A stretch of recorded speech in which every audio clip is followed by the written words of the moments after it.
Hello again, Virginia McClain here to read Victoria Marmot and the Meddling Goddess, Chapter 15. And since I just finished recording Chapter 14, I'm going to go ahead and dive right in.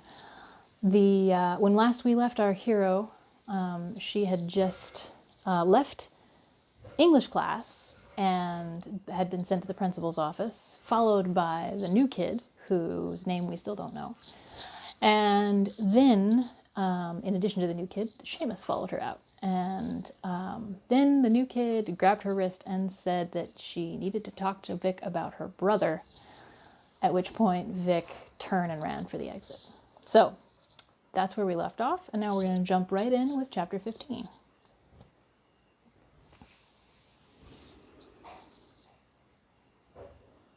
I don't have a brother. I don't have a brother. I don't have a brother. Of course, you'd think, if I really didn't have a brother, that having said non-existent brother mentioned wouldn't be giving me a fucking panic attack. So, then you'd wonder why I was sprinting, not walking, not running, sprinting, as fast as my limbs could propel me out the nearest exit and into the street. I stopped when I felt sunlight on my skin, inhaling a breath of clear northern Arizona air, while I took a moment to try to figure out why some new girl bringing up a brother I didn't have made me want to run away in a blind panic. And then I instantly forgot about that, because a wolf and a panther came slamming out of the door I just sprinted through, and before I could tell my brain not to panic, that the wolf was probably just Seamus, I was sprinting again as fast as I could towards home. Part of my brain was taking this moment to remind me that running away from predators was a terrible idea, especially ones that had decent land speed, but it was too late. My limbs were already pumping, my blood was filled with adrenaline, and I was headed flat out for home. It belatedly occurred to me that leading wild animals to my house might not be the best idea, and I ducked down a side street lined with tiny wooden houses and lawns in various stages of disarray, hoping to distract or lose them. They must have slowed a bit, because I didn't see them as I made yet another turn that would take me one more block out of my way before I beelined it back to my place.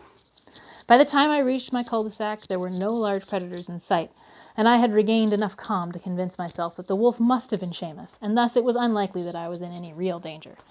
Still, you try convincing your brain of that when you're running, staring at over 300 pounds of raging panther and wolf running you down. I took a deep breath as I approached my house, trying to let its barely familiar teal wood paneling and cedar-shingled roof bring me some kind of calm. I willed the pines that surrounded the property to lend me some strength and hoped, rather desperately, that I was done with crazy for the day. I didn't even care that I was officially skipping more than half of the school day. As I neared the front porch, I had almost convinced myself that I could go upstairs and rest for the remainder of the day when a form appeared on my doorstep that made my blood run cold. My darling Victoria. Fuck you, Eric, I muttered, getting ready to fight.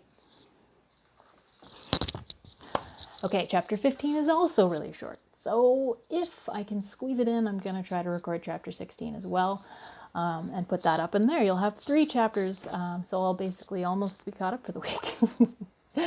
Okay, I'll see you in the next video. Don't forget to like and subscribe if you're enjoying this.